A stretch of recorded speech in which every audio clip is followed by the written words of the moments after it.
हाय दोस्तों, नमस्कार प्रणाम। पीदी इलेक्शन में स्वागत है आप लोगों का। कैसे आप लोग उम्मीद अच्छे होंगे, मस्त होंगे, स्वस्थ होंगे। और देखिए अभी ये क्या कर रही हैं, और ये चापाकल मतलब चला रही हैं। और इनका मतलब क्या करना है, चापाकल चला करके और अपना पानी वानी भर रही हैं।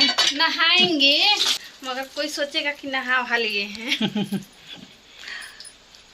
तो अभी नहाएंगी, नहाने के बाद देखिए अपना क्या करने वाली हैं, कहीं जाएंगी शायद घूमने के लिए। और क्योंकि घुमक्कड़ में आरू है, जाती है। मेरा अनु कहवा ना तो जानता हो ना कितना हमारा खीस भरे हमारा बहुत जल्दी भड़कती है, जानते देखते जानते हैं आप लोग इसको कितना भड़कती है। अभी जाएगी मार्केट करने, इसको कपड़ा वपड़ा खरीदने के लिए मन कर रहा है, नया नया जाएगी। तो हम भाई बोल भी नहीं सकते हैं क्योंकि हम तो भाई डरते हैं इससे। साबुन नहीं नहाए वाला जान लो, तो नहाने वाला साबुन खरीदने के लिए जाएगी ना। एकरा से नहावा तड़न हमरा के कपड़ा ये खराब साबुन है, देखिए तो ये कपड़ा धो देता था, फिर इसका शरीर क्या चीज है, इसी से नहा नहा कर देखिए इतना गोरा हो गई है। हैं?